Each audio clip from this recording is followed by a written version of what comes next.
ibang mga prayers po na nandun, no? And I think magpatawag ata yung presiding judge. I don't know what he will do with it. No, we are waiting for his action. And despite the Rito Pamparo na wala ng mga barriers, even if you will concentrate only on the second portion of the wherefore order, Attorney Eunice Ambrosio will tell you na wala ng barrier, wala ng blockade, pero ano pong nangyari, Attorney Eunice? So, since yesterday po kasi, yung gabi, hindi po pinapayagan yung mga lawyers na pumasok. So, sila lang po yung nasa loob ng katedral. So, we were allowed only at around 7 a.m. in the morning kanina. So, lawyers lang pinapasok, kami din yung nag-document. So, it was around 7 a.m. and then, ang nangyari is that they would like to, again, check if there is a heartbeat. So, ngayon, dinagdagan daw nila yung equipment nila. Yung tawag sa equipment nila is life and motion tracer. Okay, yun yung initial, para siyang box na hinahawakan sa dalawang side, tapos iniiwan siya, and then people should be at a distance, tapos i-detect niya kung merong, kung may lalabas na color red dot, meron daw doon na taong naka-steady. Pag color green is the person is moving.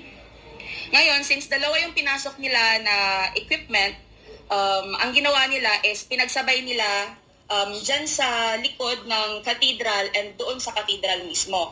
So, yung lawyer na si Attorney Lara, siya yung naiwan doon sa cathedral mismo na mag-check while they search for another heartbeat. Ako yung nandun sa likod sa my holding room.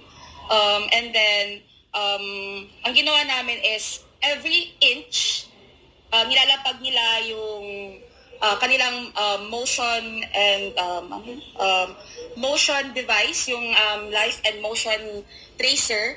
Nilalapag nila every inch and then we go at a distance tapos i-check nila. However, negative naman siya. Meron lang dalawang portion doon na parang nag-red, dalawang portion. So, ang ginawa nila is naglabas na naman sila ng another device. Yung device na yon is ititrace niya yung mga vibrations, parang sounds. So, parang confirmation yon. So, ang ginawa nila, kasi dalawa yung room sa loob ng holding room, dalawa yung room doon, yung isa for parang common area, tapos yung isa is parang resting na area. Ang ginawa nila is nilapag nila kada area yung yun nga, yung parang color green siya na nilalapag mo siya, yung parang siyang mic, nilalapag nila doon, flat yung magdidetect ng vibration. So, nilalapag nila kada area. However, negative siya. So, ang ginawa namin is lumipat kami doon sa common area and doon ulit nilapag nila yung square na naman nila na device. So, pagdating doon, walang lumabas na color red dot. So, ibig sabihin nun, wala silang na-trace na heartbeat. However, for confirmation again, nilabas na naman nila yung sa vibration na naman.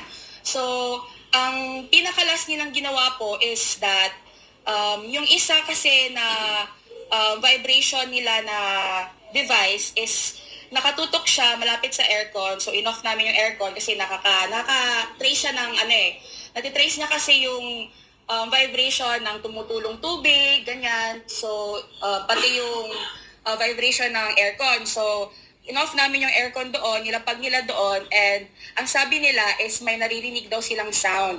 So, they asked kung ano daw yung nasa likod. So, sinabi ko sa kanila na yung likod po niyan is the cathedral stage na po. So, ang ginawa nila is pina-open po nila yung aming aircon kasi para masatisfy sila. Pati aircon pinabuksan Ang sabi nila is meron talagang sound. So, yun yung sinasabi nila. So, running na talaga itong mga pulis. Yung aircon namin and then baliw. hindi ko alam kung they were satisfied but inopen talaga namin siya. So after po nun, pumunta po sila dyan sa gilid ng cathedral. Sa labas na po, meron kasi sila nakita na parang square na para siyang maliit na opening. So sabi po nila, baka exhaust daw po yon. So, ang ginawa namin is gusto kasi nilang i-cut daw po yung tubo So tinawagan po namin yung aming engineers kasi baka maapektuhan yung mga wirings or ano bang mga pipes sa cathedral. And then it was confirmed na downspout po talaga yun ng aircon. So ganun po yung nangyari nung doon po sa sa cathedral kanina. So mga 7 a.m. na po kami noon pinayagan and pinayagan pumasok, and then we assisted them until 9 a.m. po. So we will provide you with the tapes, no, as to what really happened during this search for heartbeats. And I would just like to Heartbeat. remind everyone, is this legal? No? Heartbeat ng palaka. Rule 113 Section 11 is our guide. If you have an arrest warrant, no, and it commands you to arrest a particular person, but you have to enter a building, what does the law require? It requires there are 3 requisites. The first requisite is that the police officer who is authorized to or who is empowered to arrest him, no, any police officer for that matter, must have personal knowledge that the accused is present in this building Correct. or reasonably believed to be present in this building. Yes. What we are seeing now is that the guide of General Torre and his men is merely based on suspicion. Yeah, Why? Because if you suspicion only. remember, his first usage of his alleged equipment was done in JMC compound, no? And in the private quarters of Pastor Apollo Sikibuloy. Later, in the basement of JMC, but nothing was found. And as a matter of fact, at one time, there was a alleged confirmation that there is a heartbeat, but what was seen was, I think tubo lang pala, no? And then secondly, yung mga daga. Now, Palaka. iba na naman ngayon. Nung nagkausap kami kahapon, yung bunker daw malapit sa JMC elevator. Pero, nung kaninang umaga, at saka kahapon, late night, ang kanilang search ginawa na nila sa cathedral na. So we have here a situation really that they are on a fishing expedition. Correct. And that they are even using certain men who are hooded as their alleged informant. Kasi every time na pumapasok si General Torre, nakikita naman, na may nag-guide sa kanya. Yung guide pala, wala ring alam. No? Can Bubo mere rin. suspicion be a ground to conduct an omnibus search of a property not even owned by the accused, not registered in the name of the accused? The answer to that is no. Simply because of the fact that the law does not grant him the authority to turn an arrest warrant to conduct an omnibus search on a property owned by another person. This is utterly illegal and this is utterly unacceptable to us. Okay? And what else? No? They are saying that they need more time na naman daw. Ha? Ayaw na naman kailangan lumabas. mag-search. Kaya nga siguro, sa sige ako isip-isip kagabi, nakatulog ako at meron akong dream. Yung dream ko, pagka nagsabi na may gold na makikita daw dito, at saka kung gold kasi may nakikita po dito, they will now operationalize another law. Because when it's part of natural resources or maybe it's part of wealth, no? Hidden wealth. So may stake na naman ang state. So sa dream ko kagabi, nakita ko na baka gagawin na naman itong reason to prolong their stay here, no? Yes. Pero buti na lang na nakagising ako. Nagising. At pag request ko ng update ng aming mga kasamang lawyers, wala naman daw nangyaring ganun. Bakit kaya ako nakadream ng ganun? Simply because of the fact, if you will remember, 2 days ago, no, there was a new theory that was developed by the police. And what was that? They were saving human trafficking victims. Right? Remember? Okay? That was a developing theory after they failed to see and arrest Pastor Apollo Sikibuloy here. Despite our declarations na wala nga si Pastor Apollo Sikibuloy dito. Bakit kayo hindi maniniwala sa amin? Kaya nga. Anong ginawa nila? Ano talagang nangyari doon? Yung anak kasi nung matanda, 52 years old, no, na babae, pumunta dito kasi nag-alala. Alala siya. Ang pagpasok niya dito, hinarang ng mga pulis, di ba? May human barrier diyan na may mga transyon pa yung mga pulis, di ka makakapasok. Narinig nung isang pulis na naghahanap siya ng kanyang mama dito, no? Sinabihan magpa-blatter ka sa pulis. Pa-blatter ka. Tinuruan nga nila yung bata eh. Station, no? Narinig ni General Torre. And then, yun siguro, nagkaroon sila ng quick discussion ng mga pulis. Ayun, meron na silang bagong theory ngayon. They are here Bagong palabas ni what you call this, implementing Tory anti-human trafficking law. na human Dinala trafficking sa daw. katitipan, nagawa ng press conference, pero tanungin ko kayo, nung press conference na yun, nandun ba yung alleged human trafficking victims? Di ba wala? Nakapag-ask ba kayo ng questions doon sa alleged human trafficking victims? Wala rin. Kasi nag-execute na nga ng affidavit yung mga alleged source of information nila na, out of their own volition pala yun. Matagal na pong miyembro po yung 52 years old. Tsaka nakakita ba kayo, nakarinig ba kayo ng isang human trafficking victim na 52 years old na po? Oo. Tsaka yung isa, 21 years old na po. So, kaya nga, hindi na nila pinupursu ito na theory. I don't know what will be the other theory now that they will advance so as to legitimize their continued stay here in JMC and KOJC compound. Now, I have to respond likewise to the bomb threat, no? Kasi nga po, ang problema kasi ng mga pulis, alam naman nila na isa lang po ang speaker namin dito po, ako, no? I'm dealing with General Torre, pero hindi na kasi ako niya ina-answer ng cellphone at saka tawag, saka text messages, no? Ang problema kasi, may isang pulis na tumawag doon sa aming maganda at na lawyer na si Attorney Kay Lorente. At nag-provide ng information na bubumbahin daw itong aming cathedral, which is the which is really a sacred place for KOJC member. Yung bata kasi, si Attorney Kay Lorente, matalino yan, mabait yan, maganda pa.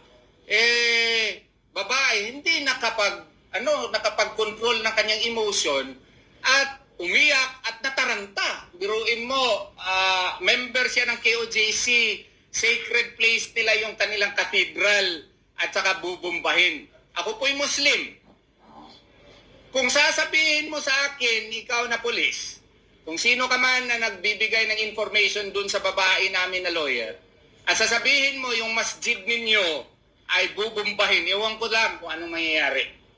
Maski threat pa lang yan, naku, haram po yan. Ewan ko anong magagawa ng mga brother Muslims namin kung tatakutin mo yung mga Muslim ng ganyan. So siyempre, nagpanik yung aking associate, yung aking kasama dito. Iparinig ko nga, and then I will continue. Pwede ba marinig nila? Naka-record to. Okay, yeah. Islam! Bakit yun? What are you Islam? Grabe naman kayo, sir! Grabe! Wala kaming ma-negotiate kasi wala dyan! Huwag niyo i-explode! Please lang! Kung tinatreten niyo kami para ano yan, wala nga dyan, sir!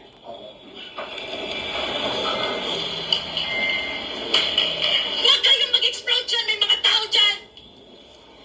Pwede ba, sir?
ba kayo, sir? Grabe. Missionaries yan, sir. Please. Please. Grabe naman kayo, sir.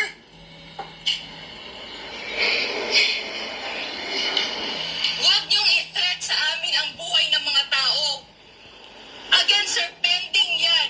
Ganun kayo ka-desperate yung tore na yan. Huwag yung sa negotiation, patayin yung mga inosenteng tao. I-explode, walang mamamatay. Anong klaseng negotiation? Ano yan? Ransom?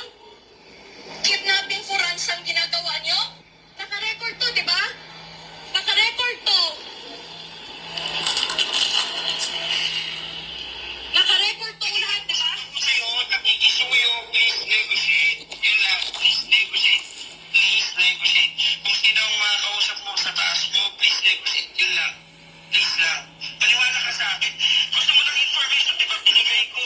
They will use exclusives kung hindi kayo mag-negotiate. Kaya sabi sa'yo, klaro-klaro. Kaya nga, sir, Please negotiate. alam nyo how to implement warrant of arrest. May mga pending na motion to quash information and motion to quash warrant of arrest. Kaya ako nandito kasi naghihintay ako sa resolution ng Pasig City Judge. Yun nga, bakit yung minamadali? May mga pending resolution. May court order na temporary protection order. Sir, tao kayo! Gamitin nyo! Gamitin! Huwag lang kayo basta mag-ano lang sa mga ang toast ng mga leaders ninyo. Gamitin yung utak nyo! Hindi nga ako naniniwala sa leaders ko. Sinasabi ko lang sa'yo kung ano yung information. Kasi gusto ko ng information, di ba? Yung sinasabi ko sa'yo, negotiate. Kung ako pa sa inyo, sir, umalis na kayo dyan kung plano nyo pa mag-explode against simbahan yan. Mananagot, kung hindi pa kayo managot dito sa batas ng lupa, mananagot kayo sa batas ng Diyos. Tao yan, mga misyonary yan. Again, may mga pending motion. Information, sinasabi ko sa'yo. Pero anong sinabi mo kanina, sir? Ipa-explode nyo? At risk pa yung mga buhay dyan? Huwag nyo kaming i-threat sa mga buhay. Like sinabi namin, nakahanad ang mga kinabuhi. Huwag nyo kaming i-threaten. We will never bow down sa injustices. Ayusin nyo kami. Again, may mga pending na mga court na mga... Kaya legal ang ginagawa namin. May mga petition kami. Negotiate. May mga motion for reconsideration kami. Hindi kami makipag-negotiate sa inyo. Kaya kami sa korte kami nagtahingi ng tulong. Okay. Diba? As you can see, no, this police officer who called Attorney Kay Lorente informed her, practically was trying to convince her to negotiate. No? This is, to my mind, I may be wrong, this is a desperate attempt on the part of whoever requested or commanded him to call Attorney Kay Lorente. No? That is why when I learned about this, I immediately texted and called General Torre for confirmation. I texted him and waited for a reply. Since there was no reply, kasi kailangan natin ng confirmation. Walang reply, pinost ko po sa Facebook. Pag-post ko ng Facebook, wala pang 5 or 10 minutes, nagpalabas sila ng, what you call this, ng state, na press con, na may babae po na police officer nagsabi na huwag kayong maniwala sa lies daw, false news na binibigay po ng KOJC. I hope you understand that the triggering factor why Attorney Kay Lorente reported it to me was because of this request for negotiation with a threat that the KOJC Cathedral will be bombed. And on my part, I did my part. I requested for confirmation. As any sane lawyer would do, I requested for confirmation from the police, but there was none, and I even posted it on Facebook. So, therefore, there was reasonable ground to believe that this may be true, and that is why SMNI reported the matter. So, you could not fault us. There was no intent to misinform the public. it was a mere reaction on the part of Attorney Kay Lorente, and on my part, I tried to verify it. Since there was no verification, hence there was news about it. So I hope you understand. I am now entertaining a response likewise to the declaration of President Ferdinand Marcos that there are no policemen who are armed in the KOJC compound. I think I already replied to this that maybe he was given very wrong information. And as a matter of fact, you've Bangag. been here for the 5th day. Kaya ganyan ang when salita Senator ng Tory Marcos. goes here, meron yan siyang dala-dala sa likod niya na parang... Kaya nga, ano kitang-kita ba nga yung si Tory may armas armas niya, sa likod. No? Tsaka yung mga kasama niya, fully armed po. So, Presidente, baka po ang report na binibigay sa inyo ay maling-mali po. At saka he was likewise saying, why great number? The PNP is deploying 3,000 policemen here.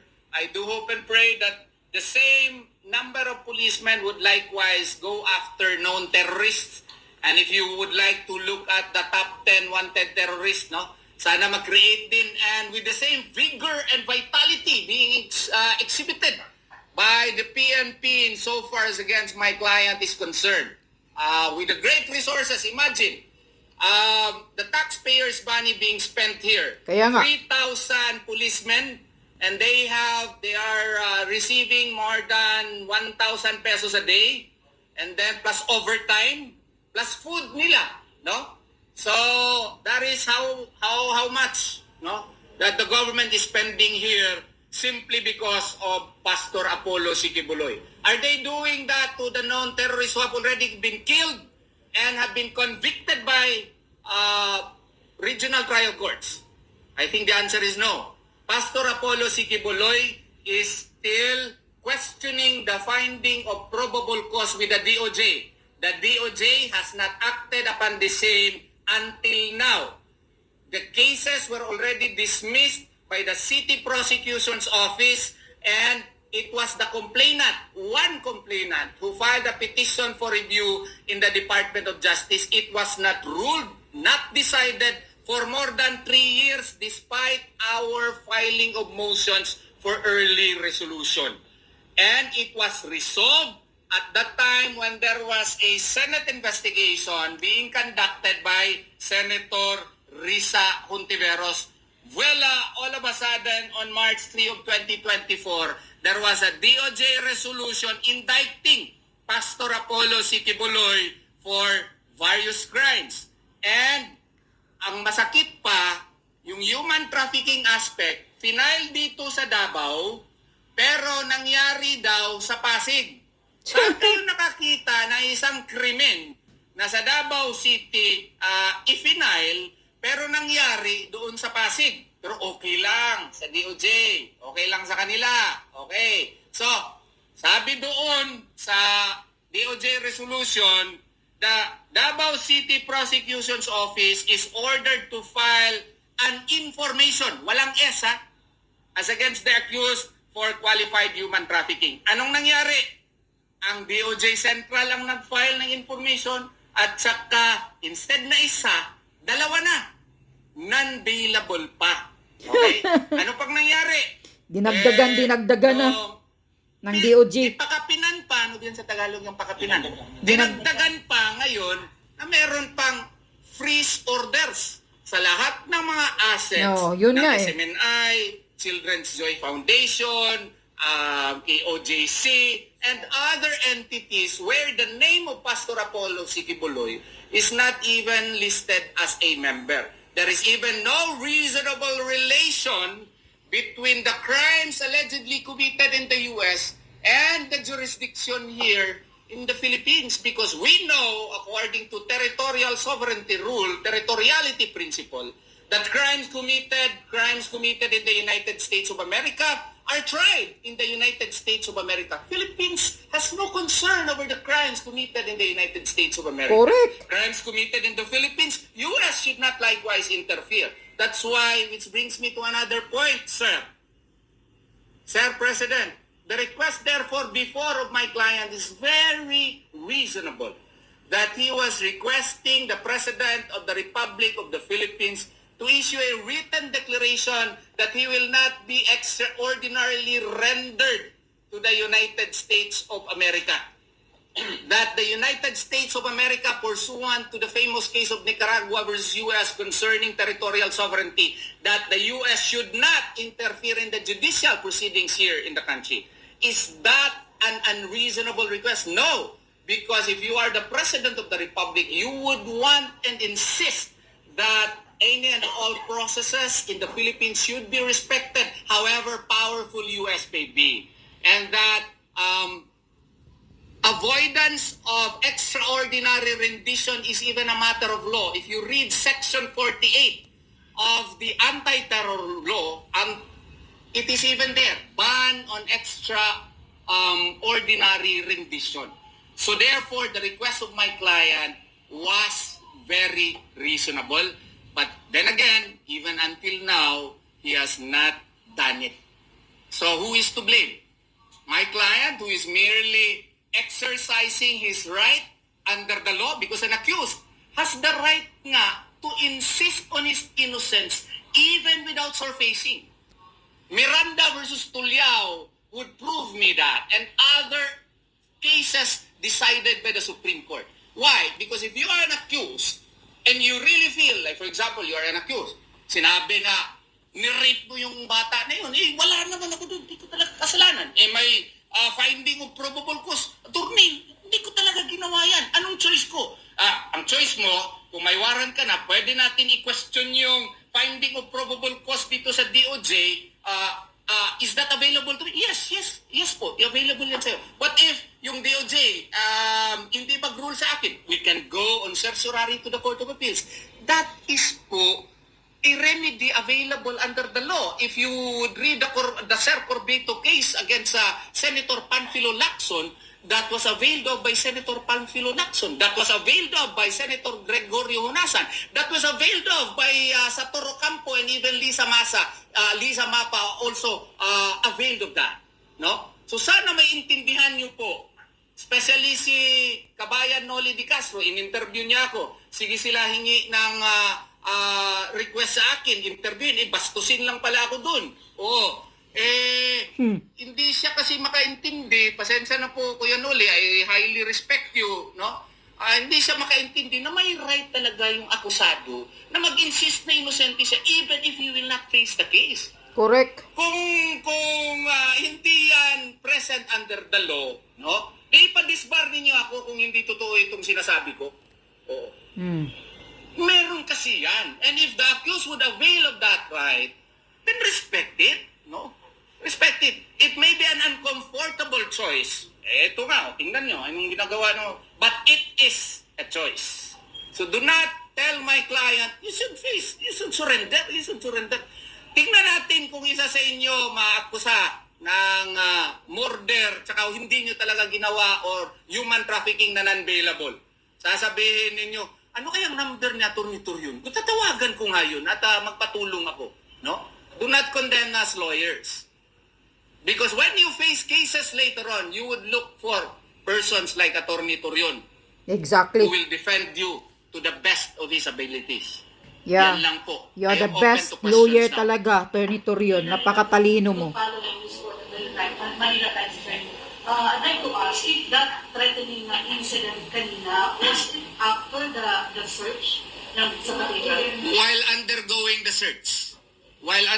the search, kaya nga tinawagan si Attorney K, si Attorney K kasi magandang lawyer yan, matalino. Oo.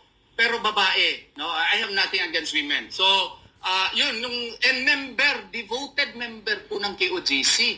So, yun nga, ewan ko bakit dumaan sa kanya at tinawagan, nagpanik yung bata. Oo.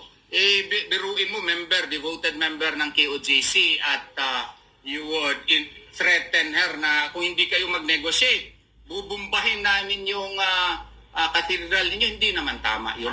Identify the police officer. I will have to ask Attorney Kay Lorente as to the identity of that police officer. After the cathedral, saan na po magsisearch siya? That's your ruling. I am incompetent to answer that. You should ask attorney si General Torre. Baka dito na naman siguro sa mga grounds namin kasi magaganda itong mga Bermuda namin eh. Gusto siguro nilang sirain ito. So, may nakapagsabi nga sa akin na they have the intention of turning KOJC compound into the ruins. No, sana naman hindi. Sana naman hindi. I will not also identify as to who supplied that information because this time, Marites po yun. Yes, sir. Johnson from ABS-CBN. Yes, sir. Paano nagkaroon ng contact si policeman na tumawag kay Tony Corena? Yung policeman kasi nakausap na niya yan before. No? Nakausap na niya. Probably po kasi si Attorney Laurente po yung sumasama sa kada area na hinahanapan nila ng heartbeat. Oo. So naging kaibigan na kasi sila. So anytime po kasi na gusto nila pumunta sa isang area, si Attorney Laurente lang po yung pwedeng sumama.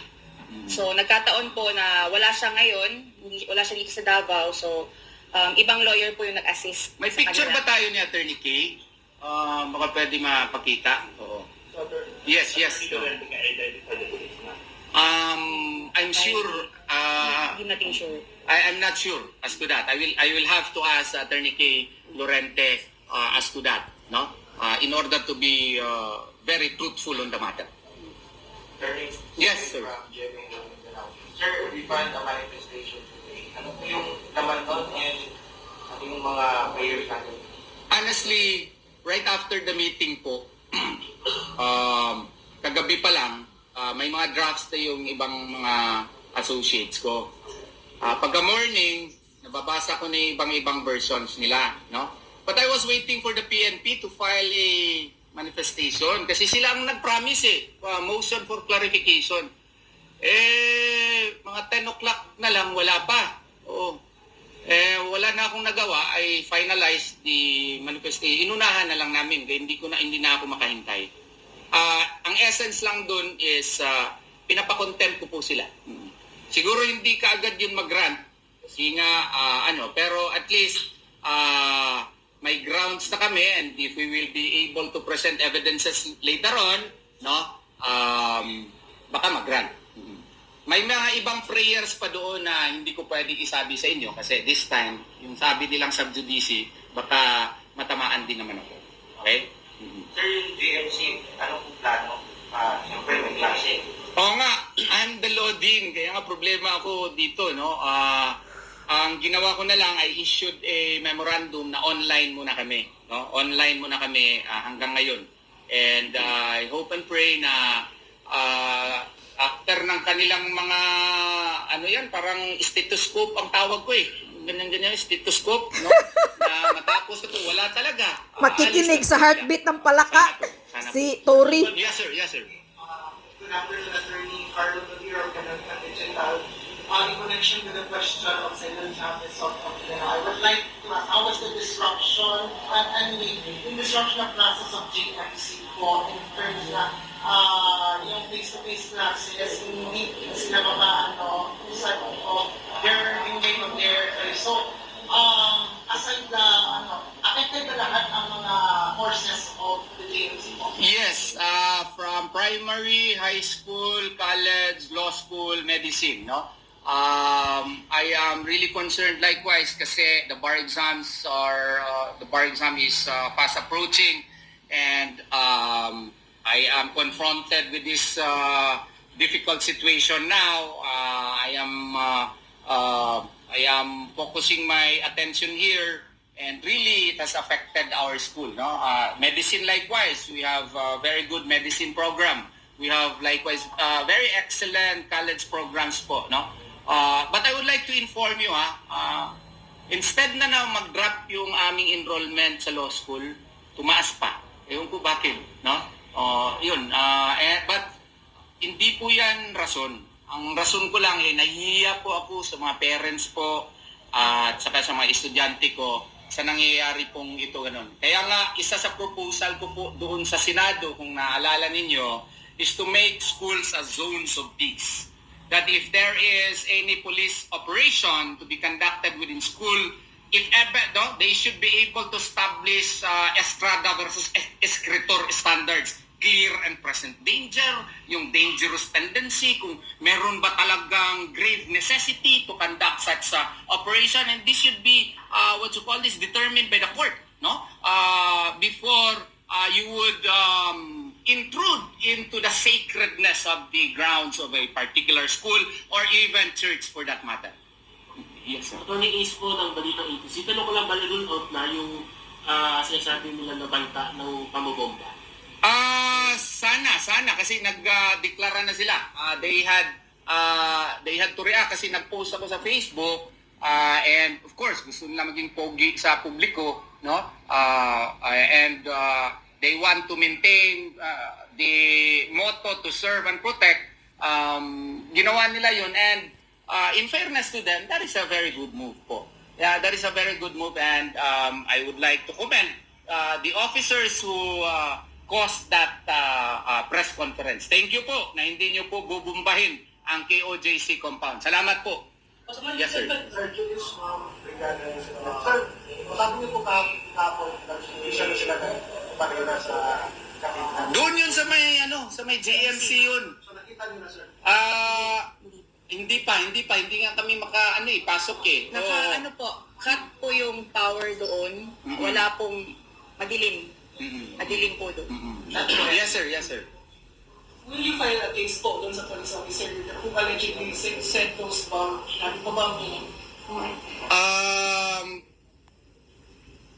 I don't know how to answer that, but of course, yes. Yes, sir. Attorney, until now, hindi pa rin po napasama representative of the UJC. Doon, in fairness, at 7 o'clock in the morning, inalaw na nila. In fairness sa kanila, para talaga, no? Pero kahapon pa po sila nag-start dyan, ha? Kahapon pa, na hanggang nagabihan. Even after the service of the Rito Bamparo, no? Sila pag-serve ng TPO, nag-barricade kaagad sila. Nag-barricade pa nga kaagad. Instead na to comply with the order ng TPO, binarikada instead yung cathedral. Di ba? Klaro naman doon that they should not hinder the petitioners' academic, religious exercise of the rights. Pero instead, ang ginawa nila, binarikada yung cathedral. Yung cathedral po, yan po ang simbahan. Parang kung sa aming mga Muslim, yan po ang masjid. Kaya nakita nyo kagabi, yung mga members po ng KOJC, sa labas na lang po nag-conduct ng kanilang devotional prayers po. Yes, sir. Is your reaction po dun sa sinabi ng DepEd na hindi kasama yung operation ng PNP inside doon sa mismong order? That is their opinion on the matter, but if you will read the rationale behind the issuance of the temporary restraining order on the second page, it clearly states that the restrictions and control of the Philippine National Police, no? So, meaning, the cease and desist order, ordering the PNP to restrain from committing any act or omission that violates the petitioner's right to life, liberty, or property, no? Covers their presence here, because the issuance of the TPO, no, was precisely done to eliminate PNP's restriction and control of the premises. Their presence here. Kasi sa tingin po namin, na-serve na yung warrant of arrest. Wala si Pastor Apollo Sikituloy po dito, no? So, sana maintindihan nila yun. Sana maintindihan. Yes, Attorney, Martin Balapag ay sa kanya, nagpapatuloy pa rin ang operation ng PNP dito. Gaano na po karami o kalaki ang nasira sa mga structures dito sa loob ng PNP? I will let Eunice answer that. We still need to identify po. Kasi kailangan kasi namin tignan po every area, every structure, kung ano po yung, lalo na po yung doon sa baba, sa basement. So, kailangan pa namin i-check kung saan talaga sila nag-drill doon, because meron talaga. Narinig talaga namin from the ground floor na meron talaga nang di-drill sa baba. So, hindi pa namin siya na-check as of this moment kasi nga, tulad ng sa cathedral, hindi talaga sila nagpapapasok kagabi. And cut yung power doon sa dyan po na face, yung third face ng basement, third phase po ng GNC. And I would like to Okay. Alright. Until there muna. Ang taas-taas na. Oh, sa mga bubo na mga pulis, ang talino-talino ni pakinggan niyo itong video na to. Dito, explain very well talaga ang batas. Dami talaga ninyong mga inaabuso. Dami talaga ninyong violation. Sisiguraduhin nyo lang na makakuha kayo ng magagaling na abogado na katulad ni Attorney Torion. Din pala to siya sa law. Grabe, ang talino-talino. Ang galing-galing talaga niyang magpaliwanag at saka yung mga batas talaga, details. Ito ang gusto kong lawyer na napakatalino talaga niyang mag-explain. Anyway, hintayin nyo na lang, mga praning na mga pulis, mga praning na kayo sa mga heartbeat ng palaka at daga at butiki. Ikaw, Tori, naprapraning ka na. Nasabi pa nga ni Attorney Torion, ito palang Kingdom of Jesus Christ, hindi pala wala ngang pangalan si Pastor Kibuloy dito na siya ang may-ari dito. Ang may-ari dito is lahat na yung mga member. Tapos ginaganyan ninyo, binababoy ninyo yung KOGC compound. Mga walang iya talaga kayo, Ito talaga ang nagpapakita na pag-aabuso sa kapangyarihan ninyo porke mga pulis kayo. Pero may araw din kayo, tatambling din yung buhay ninyo pag may kaso na kayo. Patong-patong ang kaso mo, Tori ka. Toriristang palaka ka. Siraulo ka na yata, naprapraning ka na.